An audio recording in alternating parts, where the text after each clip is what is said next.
banget nanyain mak tentang mau konser di Singapura. Benar. 17 Juni. Aura orang kalau auranya udah beda ya. Tanggal 17 Juni. Ya. Dan ini ada paketnya, jadi bisa 3 hari 2 malam di sana. Benar. Untuk 1 orang. Tiket, makan, transportasi, berpariwisata, juga nonton konser. Harganya 8 juta, sekian. Kita pagi-pagi ambiar. Harusnya bagi-bagi Bawa ambiar pagi-pagi nonton ya ke ambiar. sana Iya ya. dong. Gua bawa pagi-pagi ambiar. Bener ya? Iya dong. Jadi Iya dong. ini memang ada alasannya juga kenapa Dewi Persik hari ini pakai baju warna hijau. Karena apa? Berhubungan sama konsernya. Jadi dia mau ke pantai selatan dulu. Baju hijau ini best camp military lifestyle. Tapi iya. Dewi tuh hebat sekali ya. Mau Kenapa? konser prepare banget. Dari badannya makin kurus. Coba lihat. Matanya makin sipit dan baru. Ini bentah. Gebekak gua dibully banyak orang. Tahu nggak kenapa Dewi Persik makin kurus? Pertanyaannya adalah, Iya. bahagia nggak sih sama pasangan barunya? Kalau pasangan itu udah nikah, kalau Ya. belum nikah ya belum pasangan. Ya pacar. Tapi juga ada yang mau konser di Singapura. Mimi Siapa? Krisdayanti. Oh ya Mimi. Mimi sebentar lagi Mimi mau KD. konser. Krisdayanti, Mimi Krisdayanti, kami mau bertanya di sini karena ini menjadi viral di media sosial. Katanya Krisdayanti ganti nama, kan awalnya Krisdayanti. Sekarang katanya namanya pakai spasi ya. Kris spasi Dayanti. Bener nggak sih? Ih hebat ya. Ya, Apakah itu benar? Kita nggak tahu, makanya Mimi Krisdayanti kita undang di pagi-pagi ambiar. Iya, Mimi, Ya, ya. seru-seruan Mimi semua di kadia sini. tuh Mimi kadia Mimi. Bener. Iya itu bener kayak aku Dewi Persik. Jadi apa? Ya kan double S. Iya. Dewi Persik. Iya. Jadi bukan Dewi Persik. Tapi ada yang seru juga. Kenapa? Kemarin itu kan kita ngundang Teh Meli kan. Terus? Di sini. Terus Teh Meli baru jawabnya nantian. Terus dia Teh Meli bilang gini, iya nanti aku main ke sana. Nanti ya kalau ada yang baru gitu. Oh, ada yang baru, semoga ada yang baru ya. Tapi ngomongin yang baru, sini. Kita juga happy banget karena di pagi-pagi Ditemenin ambiar oleh- rame sekali pagi hari ini. Bukan hanya ada kita, ada juga sobat ambiar ya. Ada juga Pelan 86. Yes. Pokoknya seru-seruan. Buat sobat ambiar di rumah, kami semua di sini mau mengucapkan terima kasih. Terima kasih Bapak. Kemarin 12, sekarang jadi 6.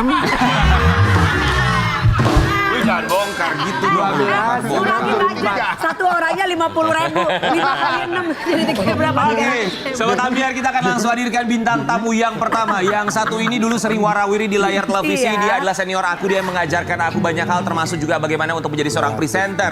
Tapi sempat menghilang, kabarnya memang punya rumah di Amerika. Tapi kalau sekarang ini lagi sibuk bikin konten di YouTube channelnya. Ya kalau kita lihat ini YouTube channelnya membongkar hal-hal yang kelam. Termasuk kabarnya kemarin sempat memulangkan TKI di Malaysia. Di Pagi-Pagi Ambiar kita hadirkan ini dia Uya Kuya. Bang Uya Kuya.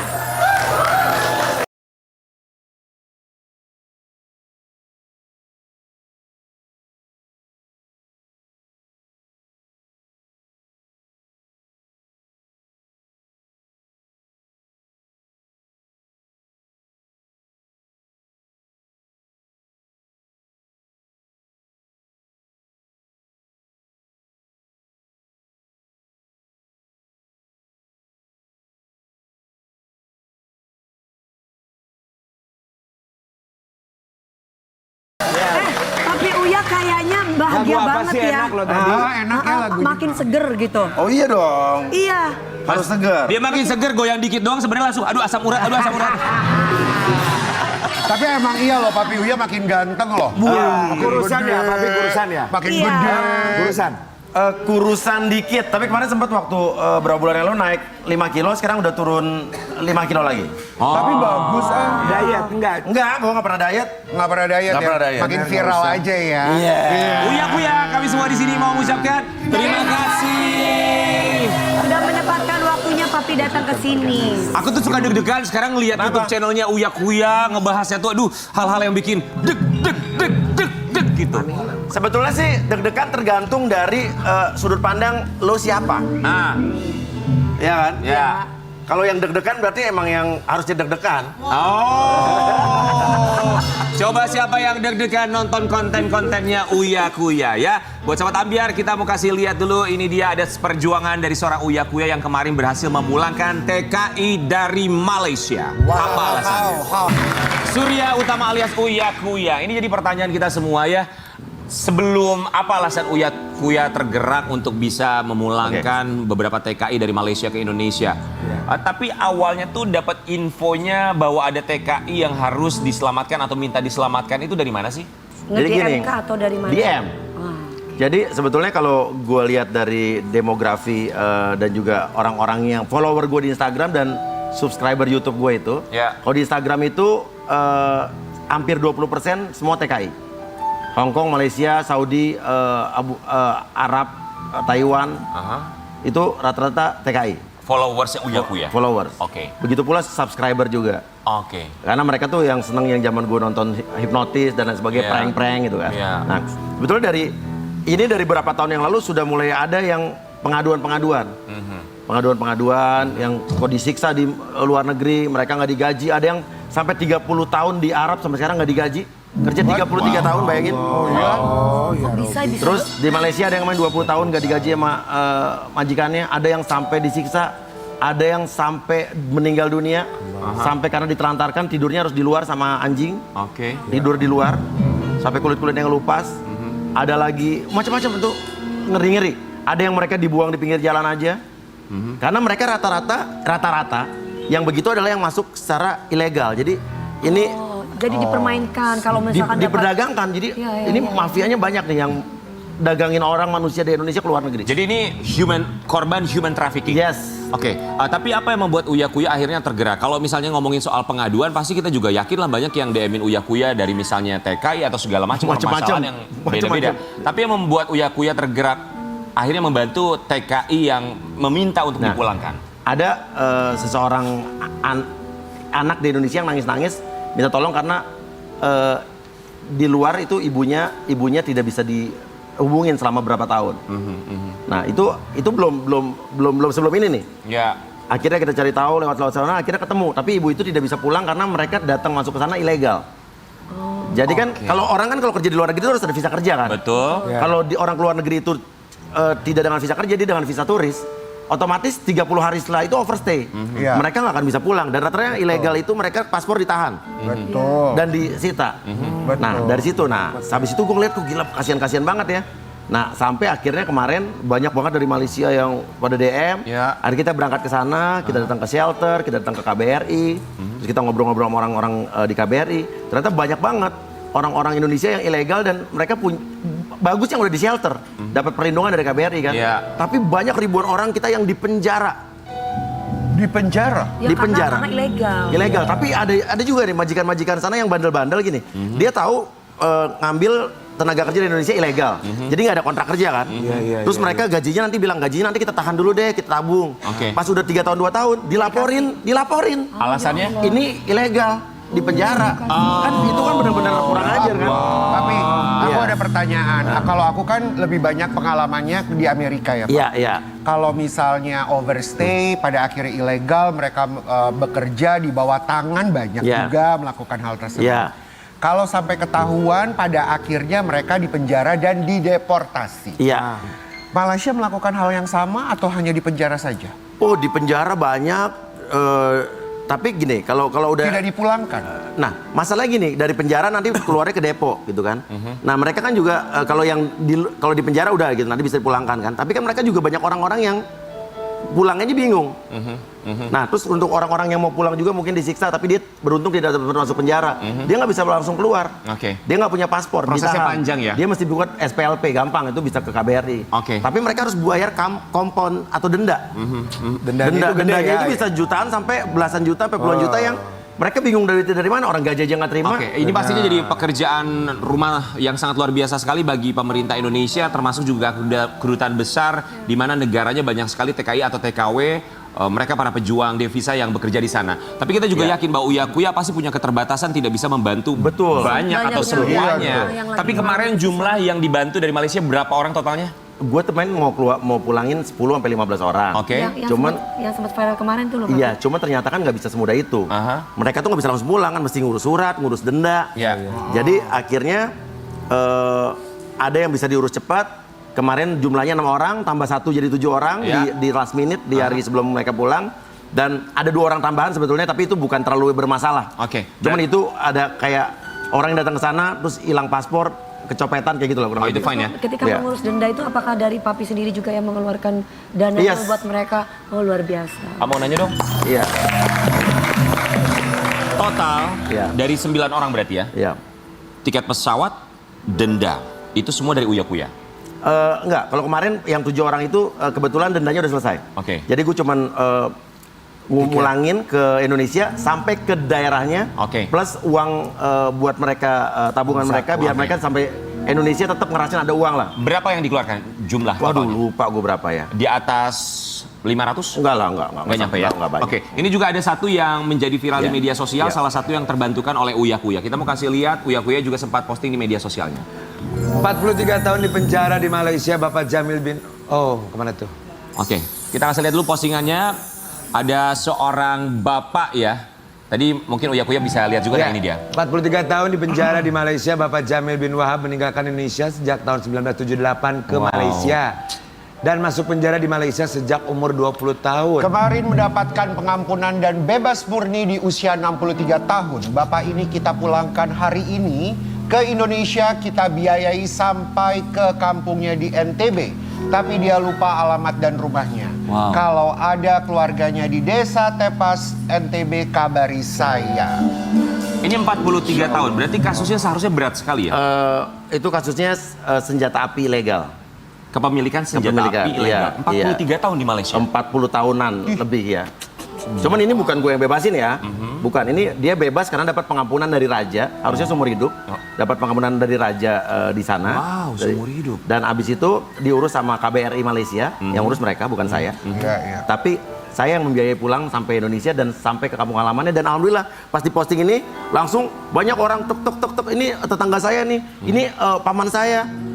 Langsung cepat. Respon Dan beliau udah sampai ke kampung halamannya di Luar biasa NTB. juga ya netizen Iya, iya. bekerja ya. Uya Kuya, tapi ada yang mau juga nanya sih, dong, ini dari 7+2 yang kemarin kadang-kadang diselamatkan, dipulangkan oleh Uya Kuya, itu kasusnya tuh atau mereka apa sih menimpa mereka tuh kira-kira seperti apa masalahnya? Rata-rata tuh itu, mereka tuh nggak digaji.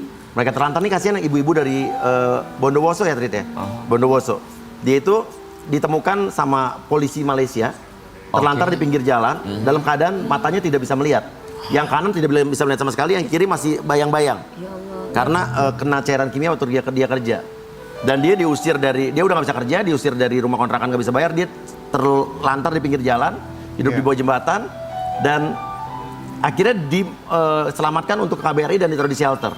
Oke. Nah, ibu ini udah tidak tahu di mana alamatnya, karena dia sudah 20 tahun lebih ya kali ya. Udah lama banget di situ. Saya lupa berapa tahun. Dan dia cuma ingat ada anak angkatnya namanya Supriyadi. Dia juga udah linglung, sebetulnya udah ngomong udah bingung gitu kan. Gue ini lagi videoin, dan alhamdulillah ini ibu lebih dahsyat lagi. Oke. Jadi ini bukan dahsyat, pagi-pagi ambiar betul ya. Iya, benar. Iya. Jadi dalam makin waktu geger. 1 jam itu Polres setempat, kepala desa, camat, orang-orang di sana, semua organisasi di sana pada nyari alamat anak ibu ini. Iya. Semua berbondong-bondong sampai dapat anaknya. Wow. Dan pas gue pulang ke sana, itu semua pihak-pihak yang terkait dari bupati, dinas sosial, dinas-dinas yang terkait pemerintah semua pada ngumpul, dan ibu itu mendapatkan banyak perhatian. Jadi netizen bekerja luar biasa ya? Bekerja luar biasa. Netizen Anda hebat memang. Kalau positif bisa Kalau jadi- positif Iya, iya, hebat. Begitu dong kerjanya. Jangan yang negatif aja. Tapi kok bisa ya? Maksudnya Uya Kuya bisa tahu lebih banyak dibandingkan KBRI yang Hebat berada di memang. Malaysia. Apakah mereka nggak tahu kasus? Apakah mereka harus tunggu viral kasus seperti dulu ini? baru bisa enggak, ditanggapi enggak. gitu? Gini, di Malaysia tuh KBRI shelternya ada.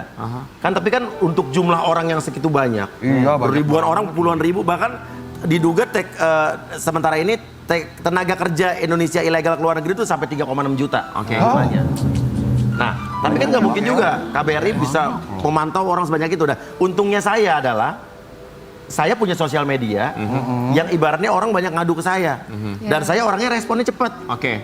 Saya ini tiap hari nih sama istri marah-marah. Sampai jam 3 pagi saya bisa bacain itu DM yang masuk dan saya balas-balasin. Dan bukan hanya TKI aja, kemarin kita baru... Udah kayak Bang Hotman Paris ya. Tapi kalau saya ada tindakannya jadi gini. Jadi ada... Maksudnya Bang Hotman Paris nggak ada tindakannya? Ada, bukan ini. Jadi hal yang receh pun saya lakukan gitu. Oke. Kayak kemarin sempat ada waktu itu pembantu rumah tangga di Tangerang. Iya. Yang minta tolong karena diintimidasi majikannya. Iya. Menurut gua buktinya apa gitu kan. Akhirnya ngasih bukti video. Nah gua nggak mungkin pagi-pagi itu nggak bisa datang ke sana kan. Akhirnya kita telepon orang setempat yang ada di situ. Sampai kelurahan RW akhirnya dia bisa diambil pulang. Jadi bukan hanya TKW aja sebetulnya gitu. Iya, alasannya karena punya platform media sosial besar, responnya juga cepat ya. Jadi buat sobat Ambiar, kalau terlilit pinjol silakan hubungi Uya Kuya ya. Oh banyak. Tapi Banyak yang harus begitu juga, disertai akhirnya semua orang bukti ya. beradu. Banyak. Tapi harus disertai bukti karena zaman sekarang tuh juga salah banyak orang satunya itu pun ibaratnya ingin dikasihani, Betul, betul. terus merasa Iya. terzolimi. Modus banyak. Pasti, Bener nggak, pasti. Papi? Ini baru kemarin kita nangkep satu orang penipu yang sudah menipu dan menzolimi TKI di Hong Kong. Dari tahun 2015 dia nipunya gila sini. Oke. Jadi dia kenalan lewat Facebook, terus dia abis itu nipu orang-orang yang ada macarin, modusnya macarin, terus janji mau nikahin. Dia datang ke Hong Kong, ke Taiwan, macarin. Nanti dia melakukan hubungan terlarang, di foto dan video. Wow. Dan itu dijadikan buat meres. Kalau mereka itu nggak minjem duit di bank Hong Kong atau Taiwan ratusan juta.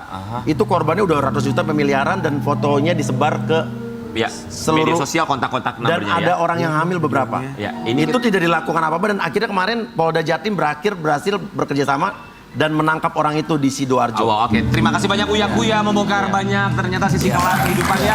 Tapi ternyata ngomongin soal sisi kelam kehidupan kita juga agak kaget nih. Sekarang kontennya di media sosial ini sisi kelam kehidupan ya, bukan hanya mereka yang berada di luar negeri tapi juga di dalam negeri, termasuk juga yang menjadi bintang tamu Uya Kuya beberapa waktu yang lalu seorang aktor senior Tio Pakusadewo. Ini membuka apa ya, bisa dibilang rahasia yang banyak orang tidak tahu. Benar atau tidaknya hanya dia yang tahu. Di pagi-pagi Ambiar kita hadirkan ini dia Om Tio Pakusadewo.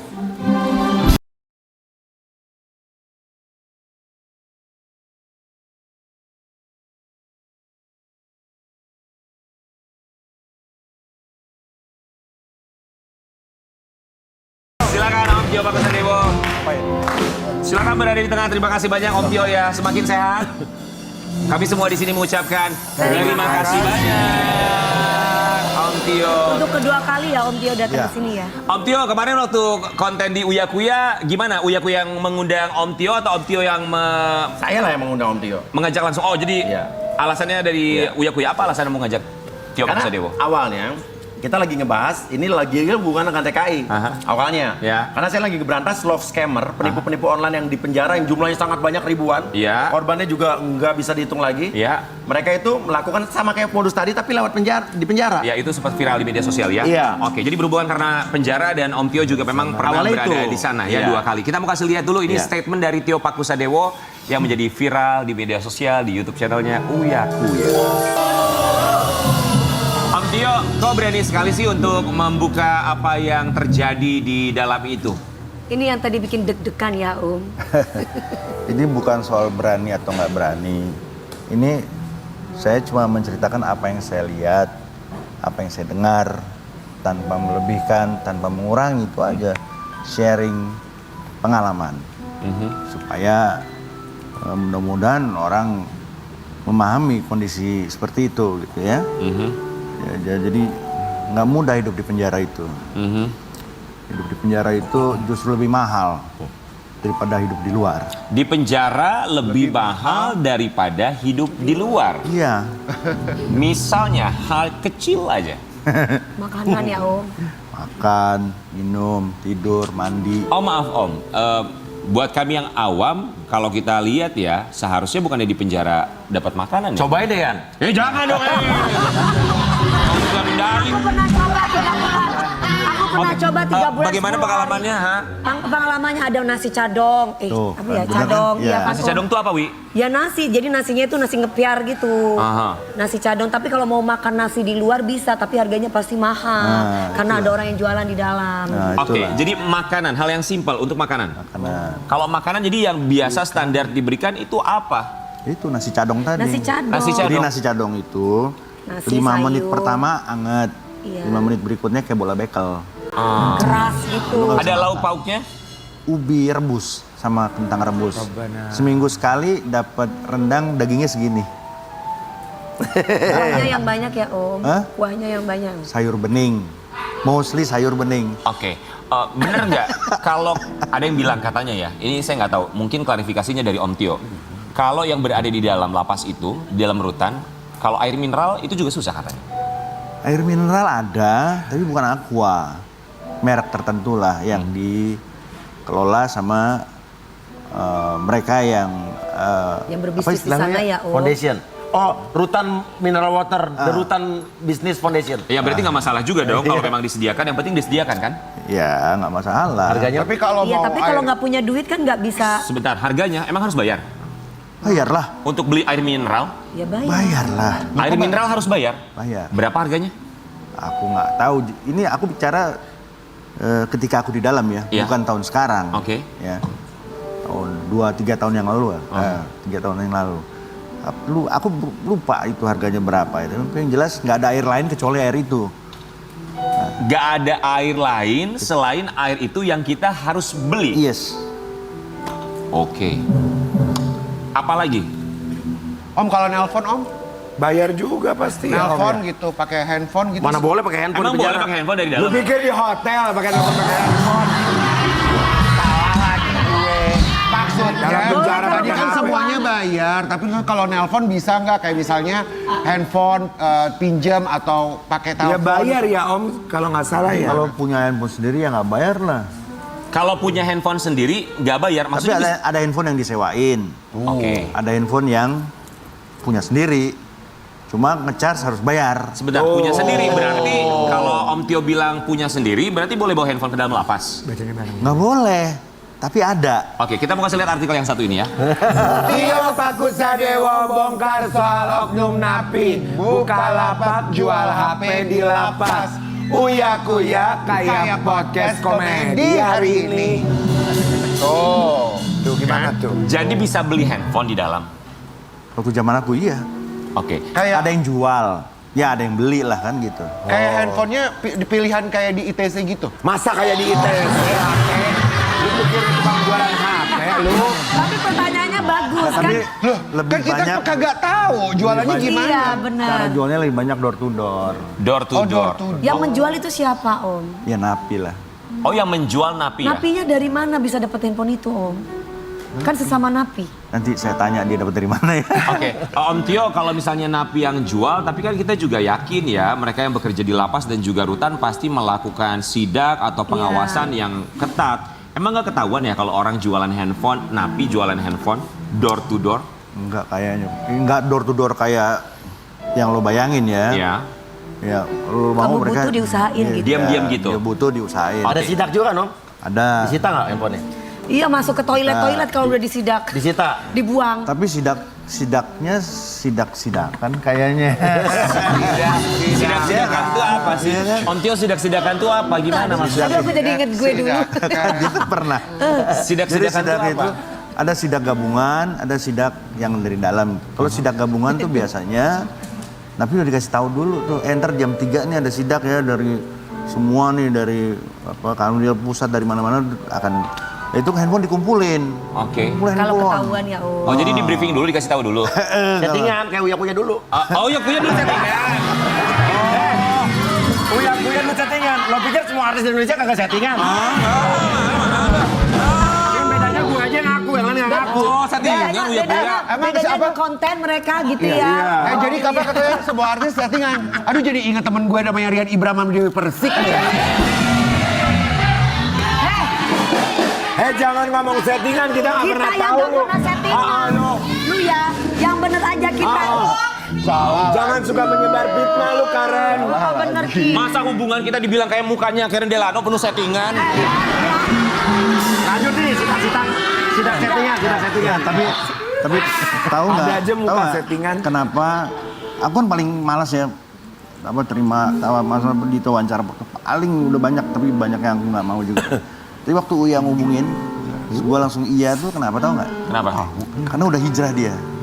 Udah Maksudnya hijrah? Dari settingan nggak settingan. Oke, itu alasannya mau hadirnya. Ah. Kita juga pernah mendengar statement ada katanya namanya paket 18 juta di lapas. Paket 18 juta di lapas. Ya, paket 18 juta di lapas. Nanti kita akan bahas seperti apa, termasuk pertanyaan netizen. Kalau misalnya bisa bawa handphone atau punya handphone di dalam lapas, gimana ngecharge-nya? Ada berapa lubang charge memang di dalam satu rutan itu, di dalam satu kamar itu ya. 18 juta paketnya seperti apa, kita akan kembali sesaat lagi. Tetapi Bagi-bagi hadiah.